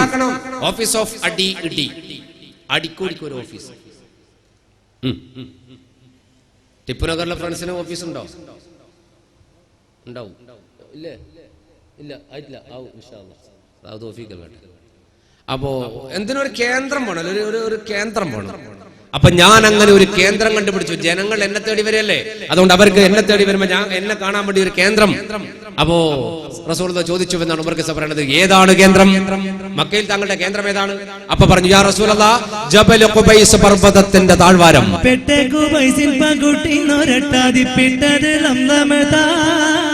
പിത്തം പതൈത്തിരു ഹസ്തം ശിരസിൽ ബെത്ത് വിളിത്തുരത്താ പെട്ടേക്കു പൈസിൻ പകുട്ടി നോരട്ടാതി പിട്ടതിളം നമതാ പിത്തം പതൈത്തിരു ഹസ്തം ശിരസിൽ ബെത്ത് വിളിത്തുരത്താ. അതാണ് ജബൽ ഖുബൈസ്. ബദർ യുദ്ധത്തിന്റെ ആദ്യത്തെ കാഹളം മുഴങ്ങിയത് എവിടെയാ? അത് ജബൽ ഖുബൈസ് പർവ്വതത്തിലാണ്. ബദർ വലിയൊരു ചരിത്രമാണ്, ഞാൻ പറയല്ല, അത് പറഞ്ഞാൽ തീരും ചെയ്യില്ല. അബൂ സുഫിയാൻ എന്ന് പറയുന്ന കച്ചവടക്കാരൻ മുഹമ്മദ് നബി സല്ലല്ലാഹു അലൈഹി വസല്ലം അനുയായികൾ തന്നെ പിടിക്കാൻ വരുന്നു എന്ന് അറിഞ്ഞപ്പോ മക്കയിലേക്ക് വിവരം കൊടുക്കാൻ 20 മിസ്കാൽ സ്വർണം നൽകിയിട്ട് കൂലി പറഞ്ഞിട്ട് ലംലം എന്നൊരു മനുഷ്യനെ വിട്ടു. അയാൾ മക്കയിൽ വന്നിട്ട് മസ്ജിദുൽ ഹറമിനടുത്തുള്ള ജബൽ ഖുബൈസ് പർവ്വതത്തിന്റെ മേലെ കയറി. അവിടെ നിന്നാണ് അയാൾ വിളിച്ചു പറഞ്ഞത്, യാ അഹ്ല ഖുറൈശ്, ഈ ഖുറൈശി സമൂഹമേ, നിങ്ങൾക്ക് നാശം, നിങ്ങളുടെ കച്ചവട മുതലുകൾ പിടിച്ചെടുക്കാൻ മുഹമ്മദ് ഒരുങ്ങിയിരിക്കുന്നു സല്ലല്ലാഹു അലാ മുഹമ്മദ് സല്ലല്ലാഹു അലൈഹി വസല്ലം. ഇതാണ് ജബൽ ഖുബൈസ്. ഇന്ന് ആ മല അവിടെ കാണൂല, മക്കത്ത് പോയാൽ പരിധിയാ കാണൂല. ആ മല ഇന്ന് അവിടെ ഇല്ല. ബാബ് അബ്ദുൽ അസീസിലേക്ക് കയറി പോകുമ്പോ, വിശുദ്ധമായ ഹറമിലെ ബാബ് അബ്ദുൽ അസീസ് ആ ഗേറ്റിലേക്ക് കയറി പോകുമ്പോൾ വലതു ഭാഗത്ത് നോക്കിയ 2 കൊട്ടാരം കാണാം. നമുക്ക് 2 കൊട്ടാരം. ഒന്ന് മക്കത്തെ ഇമാമിങ്ങൾക്ക് താമസിക്കാൻ, മറ്റൊന്ന് മക്കത്തെത്തുന്ന സൗദി ഗവൺമെന്റിലെ ഉന്നത ഉദ്യോഗസ്ഥന്മാർക്ക് താമസിക്കാൻ. ഈ 2 കൊട്ടാരങ്ങൾ പടുത്തുയർത്തപ്പെട്ടത് ജബൽ ഖുബൈസ് പർവ്വതത്തെ ഇടിച്ചു നിരത്തിയിട്ട് അതിന്റെ മേലെയാണ്. അതുകൊണ്ട് ആ മലയിൽ നിന്ന് കാണൂല. പക്ഷെ ഉമർ റളിയല്ലാഹു അൻഹു പറയുന്നത്, ആ കാലത്ത് ജബൽ ഖുബൈസ് പർവ്വതം, അവിടെ അതിന്റെ ഒരു ഭാഗത്ത് സിംഹം താമസിച്ച ഒരു ഗുഹയുണ്ടായിരുന്നു. സിംഹം താമസിച്ച ഗുഹ. ആ സിംഹം താമസിച്ച ഗുഹയുടെ തൊട്ടടുത്തൊരു വീതിയുള്ള പാറയുണ്ടായിരുന്നു. ആ പാറയും ഗുഹയുമാണ് എന്റെ കേന്ദ്രം. ഉമർ പറയാണ്, ഞാൻ രാവിലെ തന്നെ ആ പാറപ്പുറത്ത് വെച്ചിരിക്കും. എന്റെ പ്രധാന പണി, ജാഹിലിയ കാലത്തിലാണ്, ഇസ്ലാമിലേക്ക് വരുന്നതിന് മുമ്പ് എന്റെ പ്രധാന പണി, അതിന്റെ താഴ്ഭാഗത്തോട് ഒരു ആൾക്കാർ പോണ വഴിയുണ്ട്. അതിലെപ്പോഴും കാര്യങ്ങൾ അങ്ങനെ പോകും. ഞാൻ ആ പോണവനെ കണ്ട പേടിപ്പിച്ചിട്ട് അവന്റെ മുന്നിൽ ചാടി വീണ് പേടിപ്പിക്കും, വാളൊക്കെ വലിച്ചൂറു. എന്നിട്ട് അവന്റെ കയ്യിലുള്ളത് ഞാൻ കിട്ടെടുക്കും.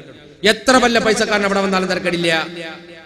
അവൻ എന്റെ മുന്നിലെത്തിയാൽ ഞാൻ പണക്കാരനാകും, അവൻ പാപ്പറാവും. ഞാൻ അവനെ ആ കോലത്തിലാക്കും. അങ്ങനെ ഒരു ദിവസം എന്റെ റസൂലെ ഞാൻ ആ പാറപ്പുറത്ത് ചെന്ന് കിടന്നു. രാവിലെ ഏറെ നേരമായിട്ടും ആരും അത് വഴി വന്നില്ല. ഞാൻ വല്ലാത്ത ടെൻഷനില്ല. ഇന്നെന്താ ആരും വരാത്ത, ഞാനെന്തെങ്ങനെ ഒരാൾക്ക് ഇങ്ങനെ ഒറ്റക്കായ ഇന്ന് പിടിച്ചുവരിക്കാൻ കിട്ടുന്നില്ലല്ല. ഇങ്ങനെ ടെൻഷൻ അടിച്ചിരിക്കുമ്പോ അകലെ എവിടെ നിന്നോ ഒരു കുതിരയുടെ കുളമ്പടി കേൾക്കാൻ തുടങ്ങി.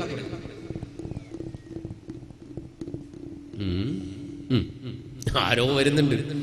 കുതിരയുടെ കുളമ്പടി കേട്ടപ്പോ ഞാൻ ഇങ്ങനെ നോക്കി. പൊട്ടിപ്പടലങ്ങൾ പടർത്തിക്കൊണ്ട് ഒരു കുതിര വരികയാണ്.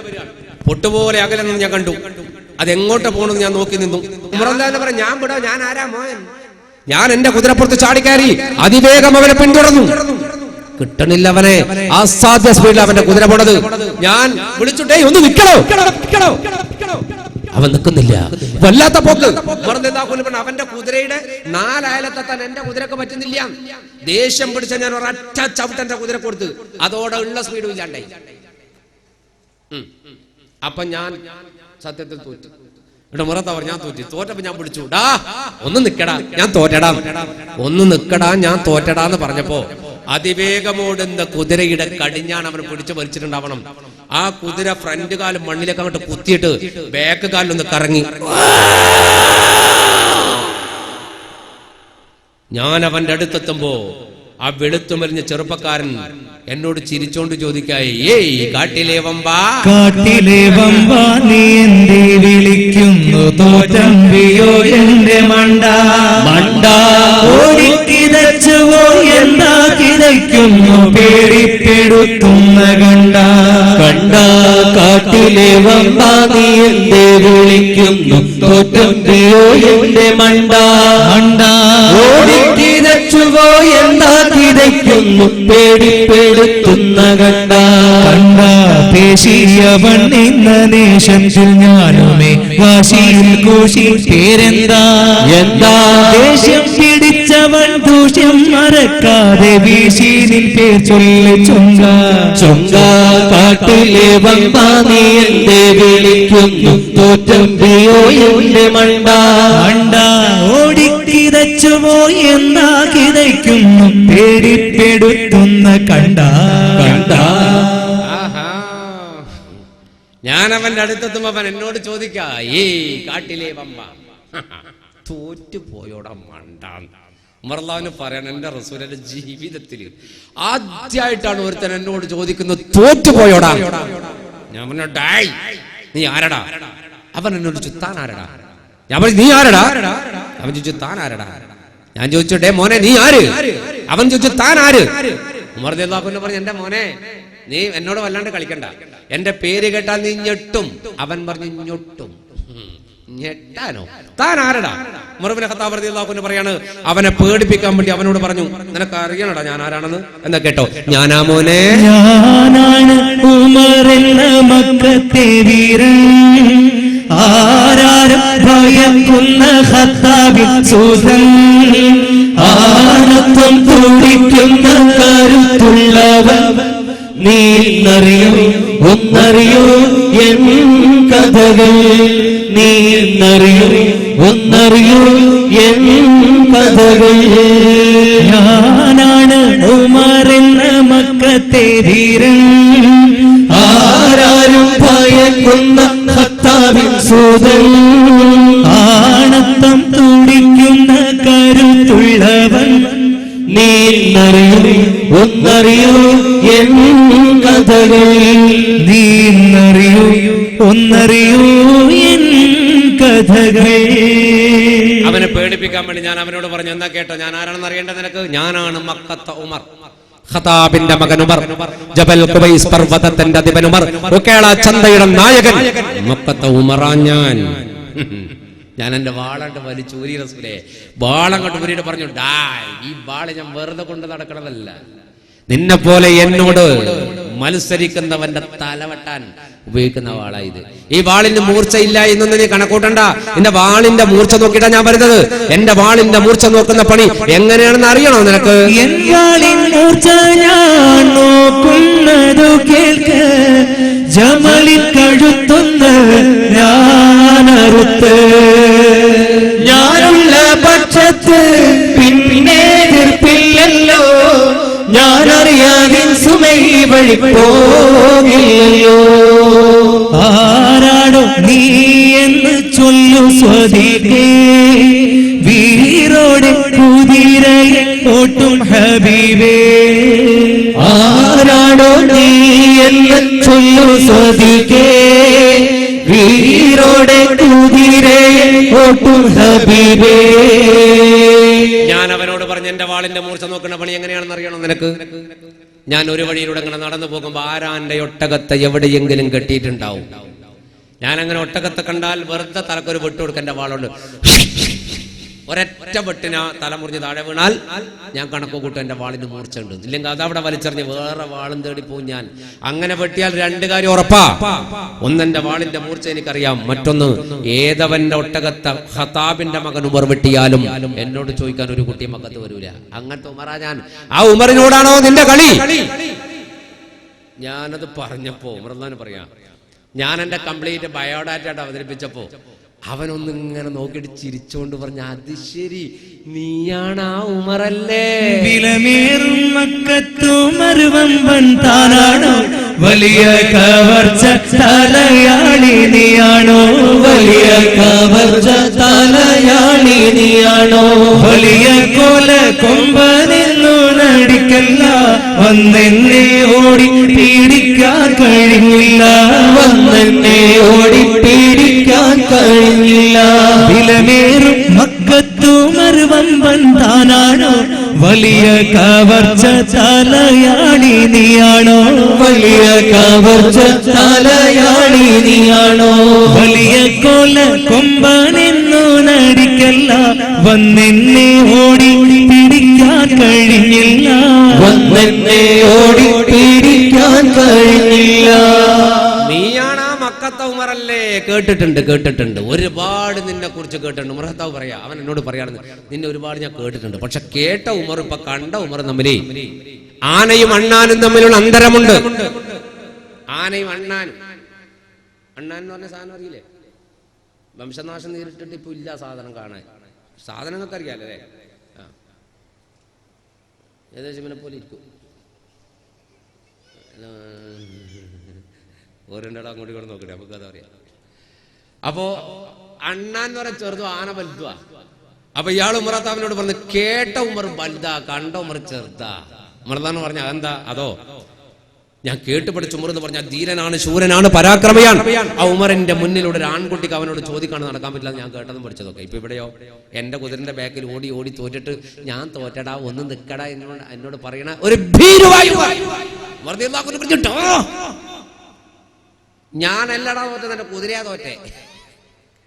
വീണത് ന്യായീകരിക്കാണ്. ഞാനല്ല തോറ്റത്, എന്റെ കുതിരയാ തോറ്റത്. അപ്പൊ ആ ചെറുപ്പക്കാരൻ പറഞ്ഞു, വിഡ്ഢിത്തം പറയരുത്, വിഡ്ഢിത്തം പറയരുത്. നീ ധീരനാണെങ്കിൽ നിന്റെ കുതിര ജയിക്കണം. എന്റെ കുതിര ജയിച്ചത് കുതിരയുടെ മിടുക്കല്ല, ഞാൻ ധീരനായതുകൊണ്ടാണ്. ഞാൻ ധീരനായതുകൊണ്ട് എന്റെ കുതിര ജയിച്ചു, നീ ഭീരുവായതുകൊണ്ട് നിന്റെ കുതിര തോറ്റു. ഉമർ റളിയല്ലാഹു അൻഹു പറയാണ്, സത്യത്തിൽ അവന്റെ മുന്നിൽ മൊത്തത്തിൽ ഞാൻ തോറ്റു. ഞാൻ അവനോട് പറഞ്ഞു, ശരിക്കും ഞാൻ നിന്നോട് തോറ്റിട്ടുണ്ട്, വാക്കിലും തോറ്റു, ഓട്ടത്തിലും തോറ്റു, എല്ലാത്തിലും തോറ്റു. പക്ഷെ തോറ്റതിപ്പോ ഞാനും നീയും രണ്ട് കുതിരയല്ലാണ്ട് വേറെ ആരും അറിയില്ല. വലിയ സമാധാനം തന്നെ. പക്ഷെ എന്റെ ജീവിതത്തിൽ ഭാവിയിൽ എനിക്ക് തിരിഞ്ഞു നോക്കുമ്പോ എനിക്കറിയണം ഞാൻ ആരോടാ തോറ്റത് എന്ന്. അതുകൊണ്ട് എന്താ നിന്റെ പേര്? അപ്പൊ അവൻ പറഞ്ഞു, അങ്ങനെ മാന്യമായിട്ട് ചോദിക്കടോ. മാന്യമായിട്ട് ചോദിച്ചാൽ ഞാൻ മാന്യമായിട്ട് മറുപടി പറയും, പേടിപ്പിക്കലൊന്നും നടക്കൂലായിരുന്നു. അള്ളാഹു പറഞ്ഞു, ശരി മാന്യ, എന്താ എന്റെ പേര്? അപ്പം പറഞ്ഞു, എന്റെ പേര് അബ്ദുള്ള, പൂർണ്ണമായ പേര് അബ്ദുള്ള ഇബ്നു ഷേറ. റളിയല്ലാഹു അൻഹു പറഞ്ഞു, എന്റെ സ്പീഡ് പോലത്തെ തന്നെ പേര്. അല്ല, നീ എന്താ സ്പീഡ് പോണെന്ന്? എന്തിനാണ് ഇത്ര സ്പീഡ് പോണത്? അപ്പൊ അബ്ദുള്ള ഇബ്നു ഷേറ പറഞ്ഞു, കഥ പറയാൻ നേരമില്ല, നീ അവിടെ പോയി ഇരുന്നിട്ട് വരുന്നാളെ പിടിച്ചോ, ഞാൻ വേമ്പുവാണ്. എനിക്കിന്ന് വൈകുന്നേരമാകുമ്പോഴേക്ക് റോമിലെത്തണം, റോം പട്ടണത്തിലെത്തണം. ഉമർലാവിന് പറഞ്ഞു, അതെന്തിന്? ഉമറെ, ഞാൻ പറഞ്ഞില്ലേ എനിക്ക് കഥ പറയാൻ നേരമില്ല, എനിക്ക് റോമിലെത്തണം, നീ വിട്. മർക്കത്ത പറഞ്ഞ, നീ പോണ്ട, ആ കാരണം പറഞ്ഞിട്ട് പോയിച്ചോ, വേറെ പണിയൊന്നുമില്ല, ഞാൻ ചോദിച്ചിട്ട് കാര്യം പറയാം. ഹിമറിനെ കൊണ്ട് ഇടങ്ങാറായി. എന്നാ കേട്ടോ, ഞാൻ അന്നേരത്തെ സ്പീഡ് പോണെന്ന് ചോദിച്ചില്ലേ? എനിക്ക് റോമില് ഒരു പെണ്ണുണ്ടടാ. എനിക്കുമുണ്ടൊരു ബീവി, ഊമത്തിന്നൊരു ഹൂറി, ചെറുപ്പമിൽ കളിയാടി അടുത്തു തമ്മിലായി കൂടി. എനിക്കുമുണ്ടൊരു ബീബി, ഊമത്തെന്നൊരു ഹൂറി, ചെറുപ്പമിൽ കളിയാടി അടുത്തു തമ്മിലായി കൂടി. മനസ്സിനൊത്തൊരു കിളിമകളായി മഹിമ പെണ്ണവൾ മാറി. എനിക്കുമുണ്ടൊരു ബീബി, ഊമത്തെന്നൊരു ഹൂറി, മകളിലൊത്തൊരു മധുബനെന്ന് മനുജർ മാലിക്കിൽ കൂറി. ചെറുപ്പമിൽ കളിയാടി അടുത്തു തമ്മിലായി കൂടി. എനിക്കുമുണ്ടൊരു ബീവി, ഊമത്തെന്നൊരു ഹൂറി, ചെറുപ്പമിൽ കളിയാടി അടുത്തു തമ്മിലായി കൂടി. എനിക്ക് റോമിൽ ഒരു പെണ്ണുണ്ട് ഇതേ പറഞ്ഞിട്ടുള്ള മൂപ്പര്. അപ്പം റളിയല്ലാഹു അൻഹു പറഞ്ഞു, അത് ശരി, അതാ ഇത്ര സ്പീഡ്. അതുണ്ടാവും, അത് സർവ്വസാധാരണ അല്ലേ? നമ്മളെ നാട്ടിലെ ചെറുപ്പക്കാർ ബൈക്കിന് സ്പീഡ് കൂടുന്ന ടൈമപ്പാ 3 മണിക്ക് ശേഷം. കാരണം എന്താ? 4 മണിക്കാ വിടുക. ഇങ്ങനത്തെ കട്ടറോഡ് പോലത്തെ ഞാൻ കണ്ടല്ല, ഒരു 2 മണിക്കേ വിട്ടോ, സമയത്തോടെ എത്തണ്ടേ. അപ്പൊ ഉമർ റളിയല്ലാഹു അൻഹു പറഞ്ഞു, പെണ്ണക്കണ പോണ പോക്കാണല്ലേ, അതത്ര സ്പീഡല്ലേ? അപ്പൊ പറഞ്ഞു, ഉമറേ, ഞാൻ നിന്നെ പോലൊരു ഊച്ചാളിയല്ല. ഉമർ ഖത്താബ് പറഞ്ഞു, പിന്നെ നീ ആരാ മാന്യ? ഞാനോ? ഞാൻ റോമിലെ ചക്രവർത്തിയുടെ പ്രധാനമന്ത്രി ഷെഹറയുടെ മോനാ, റോമിലെ മന്ത്രിയുടെ മോനാണ്. അപ്പൊ ഉമർ റളിയല്ലാഹു അൻഹു പറഞ്ഞു, റോമിലെ മന്ത്രിയുടെ മോനെന്താ ഷാമെന്ന് വരുന്നത്? റോമിലെ മന്ത്രിയല്ലേ, നീ ഷാമെന്ന് എന്തിനാ വരുന്നത് മന്ത്രിയുടെ മോനാകുമ്പോ? അപ്പം പറഞ്ഞു, അത് വേറെ കഥ. ഉമർ ഖത്താബ് പറഞ്ഞു, നീ ആരാ കഥ ബുക്ക? മരിക്കും തോറും കഥ അങ്ങനെ മാറി മാറി വരാം. അപ്പൊ പറഞ്ഞു, അതന്നല്ല ഉമറേ, ഞാൻ പോവാണ്. ഉമർ ഖത്താബ് പറഞ്ഞു, നീ ആ കഥയും കൂടി പറഞ്ഞിട്ട് പോയാൽ മതി. ആ കഥ എന്താന്ന് പറഞ്ഞിട്ട് പോ.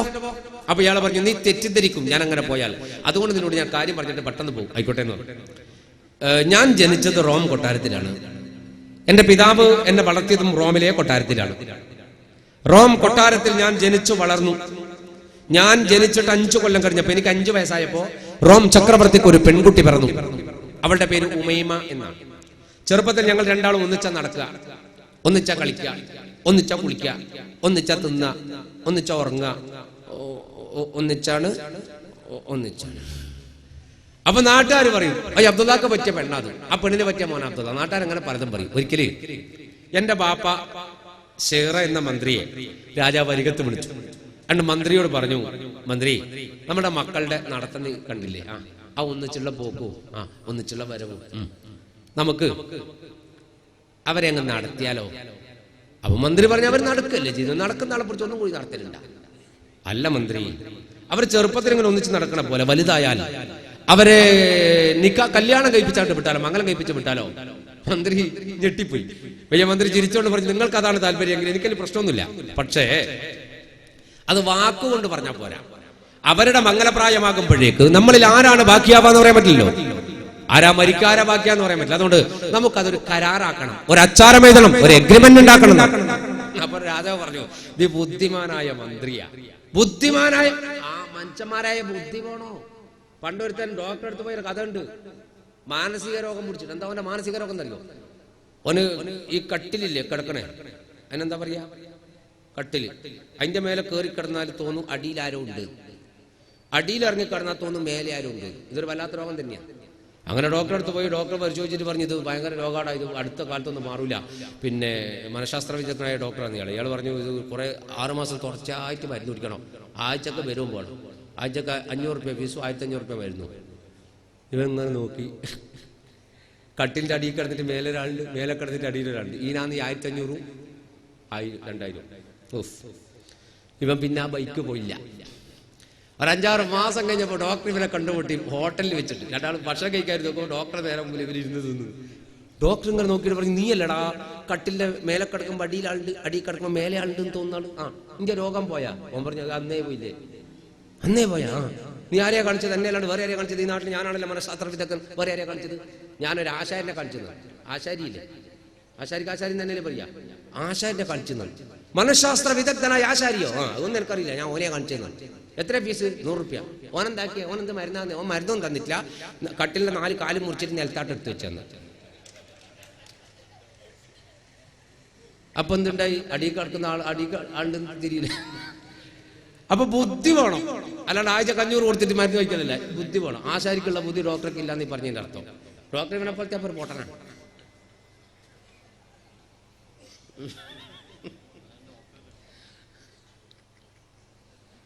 അപ്പോ നീ ബുദ്ധിമാനായ മന്ത്രിയാണ്. ഒരു കാര്യം ചെയ്യും, നാളെ രാവിലെ നീ നിന്റെ കുട്ടിയെ ദർബാർ ഹാളിൽ കൊണ്ടുപോവാ. ഞാൻ എന്റെ കുട്ടിനെ എവിടെ കൊണ്ടുവരാം? മന്ത്രിമാരെ സാക്ഷികളാക്കിയിട്ട് നമുക്ക് അവർക്ക് പരസ്പരം മംഗലം കഴിക്കാനുള്ള ഒരു എഗ്രിമെന്റ് ചെയ്താന്നു. അബ്ദുല്ലാഹി ഇബ്നു സുബൈർ റളിയല്ലാഹു അൻഹു പറയാണ്, പിറ്റേന്ന് രാവിലെ എന്റെ ബാപ്പ എന്നെ കുളിപ്പിച്ചു. എന്നെ ബാപ്പ കുളിപ്പിച്ചു. സാധാരണ ഉമ്മമാര് കുളിപ്പിക്കും, ബാപ്പമാര് പിന്നെ എപ്പോഴാ കുളിപ്പിക്കുക? ചില ബാപ്പ കുളിപ്പിക്കുന്ന ടൈം എപ്പോഴാ? ബാപ്പ ഗൾഫിൽ നിന്ന് വന്നാലാ കുളിപ്പിക്കുക. ഗൾഫിൽ നിന്ന് വരുമ്പോൾ ചില ഭാര്യമാര് പറയും, ഹലോ കാക്ക, 2 കൊല്ലം ഞാൻ ഇങ്ങനെ കുളിപ്പിക്കുന്നു, കുറച്ചെങ്കിലും നോക്ക്. അത് പറയേണ്ട താമസം ഈ പൊട്ടൻ ഡ്രസ്സ് എടുത്തിട്ട് കൊണ്ടുപോകും ആ ചക്കൻ്റെ കയ്യും പിടിച്ച് കുളിമുറിലേക്ക്. അങ്ങനെ ചില ഗൾഫുകാരുണ്ട്. ഈ ഭാഗത്തല്ല, ഞാൻ ഇങ്ങനെ കാഞ്ഞങ്ങാടിനപ്പുറത്ത് രക്ഷപ്പെടാൻ വേണ്ടിയിട്ട്. പ്രവാസികൾ ആരെങ്കിലും ഈ കൂട്ടത്ത് വന്നിട്ടുണ്ടെങ്കിൽ ഒരു നല്ലത്. അപ്പോ എന്റെ ബാപ്പ എന്നെ കുളിപ്പിച്ചിട്ട് എന്റെ നല്ല വസ്ത്രം ധരിപ്പിച്ച് എന്റെ കൈ പിടിച്ചു കൊണ്ടുപോയി രാജദർബാറുകളിലേക്ക് ഞാൻ കയറി വരുമ്പോൾ, എന്റെ ഉമറേ നിനക്ക് കേൾക്കണോ? രാജാവിന്റെ കയ്യും പിടിച്ചിട്ട് മൊഞ്ചത്തിയായിട്ട് ആ പെണ്ണിങ്ങട്ട് വരിക. അവൾ എന്നെ കണ്ടത് ഉപ്പാന്റെ കയ്യങ്ങട്ട് തള്ളിയിട്ട് ഓടി എന്റെ മുന്നിൽ വന്നു കിടന്ന് എന്നെ അങ്ങനെ നോക്കി. അയ്യോ, ഇനി കുളിച്ച്, ഞാനും കുളിച്ച്, നീ പുതിയ കുപ്പായിട്ട് ഞാനോട്ട്. ചെറിയ മക്കളെ വർത്താനം കേൾക്കാൻ നല്ല രസമാണ്. പണ്ട് ഇപ്പൊ അല്ല. ഇപ്പൊ ചില മക്കളെ വായിന്ന് ഓരോന്ന് വന്നാലും ഉപ്പ ബോധം കിട്ടുന്നു. വല്ലാത്ത വർത്താനം ചില മക്കൾ. ഉപ്പാക്ക് പോലും അറിയില്ല ഇവരെന്താ പറഞ്ഞത്. അമ്മാതിരി വർത്താനം പറയില്ല മക്കളുണ്ട്. നല്ലേ ഉള്ളതേ ഉള്ളൂ. എന്റെ കയ്യും പിടിച്ച് നമ്മൾ ദർബാർ ഹാളിലേക്ക് പോയി. ഞങ്ങൾക്കൊരു പ്രത്യേക സീറ്റ്, ഞങ്ങൾ 2 പേര് സീറ്റ് കയറിയിരുന്നു. മന്ത്രിമാരൊക്കെ വന്നിരുന്നു. ഒരു കരാർ എഴുതുന്നവനെ കൊണ്ടുവന്നു, ഒരു എഗ്രിമെന്റ് എഴുതുന്ന ഒരാളെ. അയാൾ 2 തോൽ കഷ്ണം എടുത്തു എഴുതാൻ വേണ്ടിയിട്ട്.